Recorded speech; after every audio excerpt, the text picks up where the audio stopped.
Hey guys, in this video, I want to share with you guys one of the things that really scares me, especially since I'm not anywhere near to reaching my goal of net worth of $500,000. I don't know what the future is going to look like. All I do know is that eventually I'm going to be forced to retire because my body can't keep up with working every day, especially as we age. So hey guys, if you are new here, my name is Susan Velez, and on this channel we talk about making money, saving money, investing money, and taking care of our health so that we can catch up for retirement, especially if you are late to saving for retirement like me. So guys, yeah, one of the things that does scare me is Social Security. As we all know, the government is always talking about making changes to the system. And it's funny because when we're younger, we don't pay any attention to this because we don't even think about Social Security. But as we get older, we tend to think about Social Security, especially if you don't really have the funds or the investments and savings to be able to retire without having to rely on Social Security. It's not where I thought I'd be, but here I am, 52 years old. Gonna be 52. I'm 51 right now, but I'll be 52 this month. And I'm nowhere near to what I thought I would be when I reached this age. But guys, I am making progress. And if you are in this channel, I'm hoping that if you are behind, you're going to be making progress as well too. So I want to share with you guys this article that I found online because I do a lot of reading about Social Security, investing, saving, everything that I can do to try to take control of my finances and change my financial future, because I know I can't rely on anybody. I have to do whatever it takes to be able to build a nest egg, build a net worth of at least $500,000 so that I can retire comfortably without having to rely 100% on the government. Because honestly, guys, you cannot rely on the government. You can't rely on family members. You can't rely on anybody but yourself. So I want to share with you guys what this article says, and I want to just kind of give you my input of how I feel about it. And then also, guys, if you have any comments about the whole Social Security system, what you think it's going to look like when you reach that age, then let me know down in the comments below, guys. I'm always looking for some ways to carry on some conversations, because your conversations, believe it or not, will help me create content for this YouTube channel. Because sometimes I find myself in a situation where I have a hard time talking about something because I don't know what affects me if it actually affects you. But I think that if you're on this channel and you're late to saving for retirement, you're thinking about Social Security, what's going to look like in the future, well, hopefully this article helps you understand why we can't rely 100% on Social Security, even though, you know, it kind of pisses me off, even though that we're in the situation that we don't know what Social Security is going to look like. Because if you've worked your entire life, you have paid into the system, and now we have no clue what it's going to look like when we reach retirement age. Especially if you're in your 50s like me, guys, we still have a ways to go before we can even begin collecting Social Security, but we don't know what the system's going to look like when we reach there. So let's go ahead and look at this article, and then let me know your opinions, and I'll share my opinions as well too. So the article that I found online is from schwab.com. And it says the future of Social Security and Medicare. So if you guys don't know what Medicare is, it's the health insurance coverage or something like that. I'm not exactly sure exactly what Medicare is. I just see my partner's parents who always use Medicare whenever they go to the doctor's office. There is just a Medicare that the government supplies you with. And then if you live in North Carolina, you can buy another portion or supplement with Medicare so that it will pick up more of your hospital bills and your medical bills when you get to that age. So that's something I haven't done a lot of looking into, and it's something that I need to do some more research on, but I do understand the concept of Medicare. And so let's take a deeper look into this article and see what it says. So it says Medicare and Social Security are projected to run out of money by 2036. Mike Townsend discusses possible solutions to the shortfalls and the likelihood of each. So it says the clock is ticking on two pillars of retirement planning. Barring major overhauls, projections indicate that Medicare's Hospital Insurance Trust Fund, which covers hospital benefits, will be unable to pay full benefits after 2036, and the Social Security Trust Fund, which covers retirees and their survivors, will be unable to pay full benefits in 2033.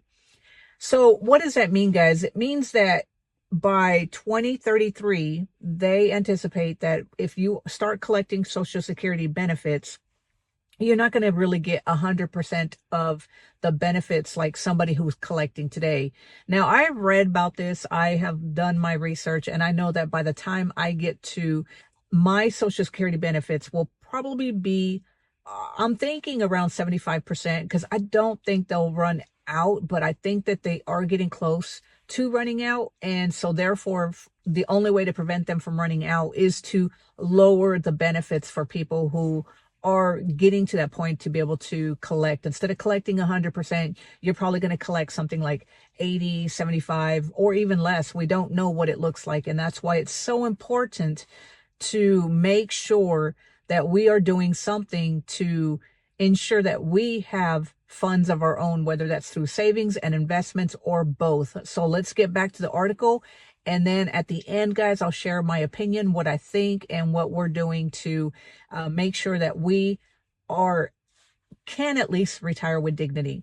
So it says, let's start with the Social Security. What potential fixes are on the table?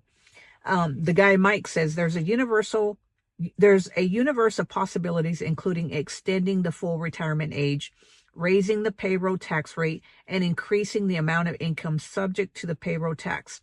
But no one in elected office is enthusiastic about promoting any solutions that might prove politically unpopular. So it says, what might raising the full retirement age look like? So they said in the article that says, during the last major Social Security overhaul in 1983, the age at which you collect full benefits was gradually increased from 65 to 75. It says you can collect reduced benefits at the age of 62. It says we're seeing similar proposals now, with one pushing for a full retirement age of 70 for those born after 1977. The rationale being that people are generally living longer and therefore also working longer. So this means, guys, that if you were born after 1977, you're probably going to have to continue working until age 70 before you can collect full benefits. So if that doesn't piss you off, I don't know what it is, because I mean, like I said, guys, we all shipped in and they pulled money out of our checks without asking us if this is what we wanted to do. And now they keep pushing that retirement age further and further, which means that you've already worked 20, 30 years plus, even longer, some of us. And now you're looking at the possibility of having to work longer if you haven't invested your money, or you hit hardships and you weren't able to invest diligently like, you were supposed to do. So another thing it says, have there been proposals to change the payroll tax that funds Social Security? Mike says currently the payroll tax that funds retiree benefits is 12.4% of workers' earnings, split evenly between employer and employee. There are many proposals to increase that amount, such as by a fraction of percentage point overall annually, such as a fraction of a percentage point annually over several years to lessen the impact on the average worker. Another one is, how else could the payroll tax structure change to increase revenue?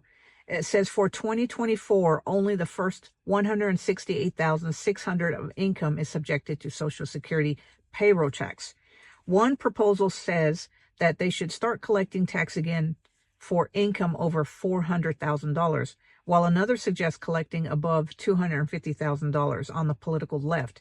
That's probably the most popular proposal because it impacts higher earners, but on the right, it's among the least popular because conservatives generally oppose tax increases of any kind. So that's basically saying that anyone who falls into this income category of 168,600 is subject to payroll tax. Anybody over that amount right now, from my understanding, says that they probably don't pay Social Security tax, but there's a lot of disputes that they should raise that limit from 168,600 to a higher income bracket. That way more people are paying into the Social Security bracket, which, I understand people who make a lot of money, they, already have their money. They're not reliant on Social Security. But I do think that as a nation, as a country, we need to take care of each other. I know a lot of you guys are probably going to disagree with this. And I know I'm not asking for any handouts or anything like that, but we all do pay taxes. We all do pay Social Security taxes every time we get paid, especially if you are a W-2 worker. You get paid, or you get taxed the most than anybody else. So I don't know about you guys, but I really haven't seen anything from my taxes. I've never been on food stamps, never been on welfare, never had any type of assistance for anything other than my school loan that I got when I applied. I did go through FAFSA, which gives you a Pell Grant, but I paid back my school loan. I know a lot of people had their school loan paid off, and if you are one of them and you have had your school loan paid off, I'm not knocking it. I think it's great. I was hoping that Biden would pay off a lot of school loans, and I don't know how you feel about that, but that was just my opinion. Well, now I understand that, they're never going to get paid off. The only way that they're going to get paid off is if I pay it off. So that's what I did, is I paid off one of our school loans. We got one more to go. But I do think that, if you are in the United States, you are working, you are earning income, you should have to contribute to the Social Security as well too, because we all have to pay taxes regardless of whether you use it or not. Another thing, it says other ideas floating around. It says there's a bipartisan group in the Senate trying to come up with alternatives. For example, Social Security funds are now 100% invested in the U.S. Treasury bonds, which are very safe but offer a relatively low rate of return. One idea is to put some portion of Social Security taxes in a newly created sovereign wealth fund that would invest in stocks and have the potential to earn a higher rate of return.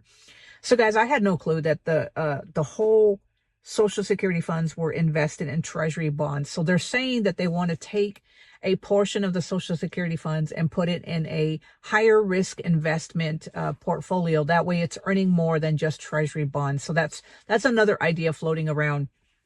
And then let's turn to Medicare, because when we get older, guys, we're all going to rely on Medicare unless you're buying some private health insurance or going through some other type of health insurance. But for the most part, most of us as we age are going to rely on Medicare for whenever we go to the doctor or have surgery or anything else that we're going to require when we get older and we don't have a job anymore. So it says the Medicare payroll tax of 2.9 is split equally between employers and workers. Finances this funds. For wages above $200,000, there's an additional Medicare tax of 0.9%. Raising the tax is one way to help shore up Medicare, so it's definitely in the mix. But again, in a divided Congress, the more conservative members are unlikely to vote for a tax increase. So it always comes down to political things, guys. One party doesn't want to do it because their party or their people don't want to get increased taxes, and then another party wants to do it. But there's never a agreement between political parties. So it's really hard for anybody to make any moves because it always comes down to political issues. Say, what's the timing of this?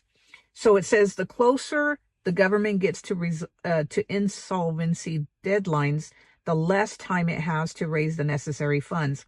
Congress can continue to kick the can down the road, but the math is only going to get more difficult. That said, there continues to be a lack of urgency on Capitol Hill, and it may be years before momentum for action builds.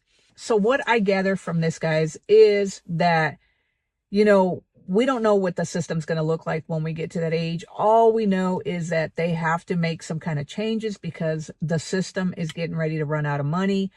And so if you're getting closer to retirement, these are the things that are supposedly on your mind, especially as we all know, especially if you're on this channel and you're behind late on saving for retirement.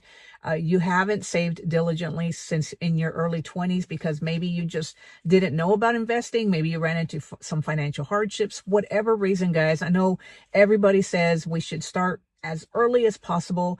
And yes, I do agree with that. We should start as early as possible. But you know, life is hard, and not all of us have had an easy life. Not all of us have parents that can help us get a start on our feet. You know, a lot of us have had to do everything on our own, and I am not knocking that. I don't agree that anybody should help us, you know, get on our feet or help us do everything that we need to do. I know it comes down to relying on myself completely if I want to put myself in a position to be in a better place in the future. What I'm saying, guys, is that if you've been sitting back, just, you know, not trying to do everything that you can to catch up for retirement because you think that you're going to have Social Security, I do believe that Social Security is going to be there, but we don't know what it's going to look like. And if it's up to the politicians, guys, they would make you work until you're 70, 75, make you work forever. And I don't know about you guys, but if you've worked your entire life, who wants to spend all their golden years working for the man? So I know that it's up to me to do whatever I can to change my financial trajectory and to ensure that I can walk away without having to rely 100% on a job forever. Now, I'm not saying that I won't continue working at Home Depot or continue holding a part-time job when I get older.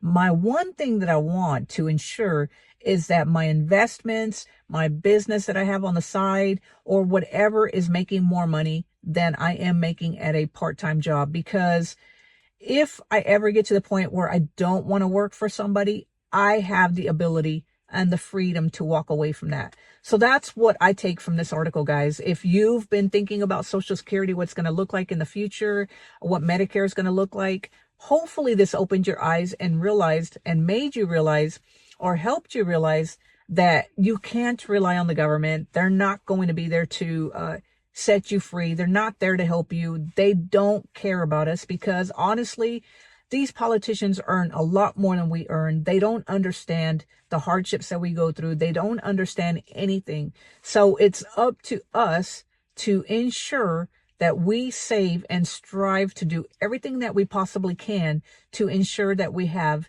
a decent retirement. Even if you are older, you're getting a late start, guys. Like I said, I got a late start. I have a net worth goal of $500,000 so that we can retire with dignity. I don't know what $500,000 retirement is going to be like, but I see YouTubers all the time retiring with a net worth of $500,000 in the United States.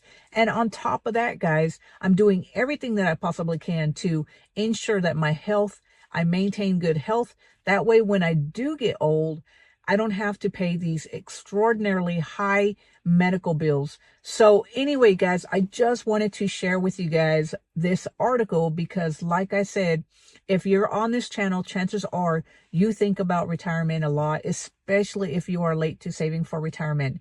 So let me know down in the comments below, guys, what did you think about this article? What do you think is going to happen to the Social Security, the Medicare program? What do you think is going to happen by the time you reach retirement? And what are you doing to ensure that you're not relying 100% on Social Security? Let me know in the comments, guys.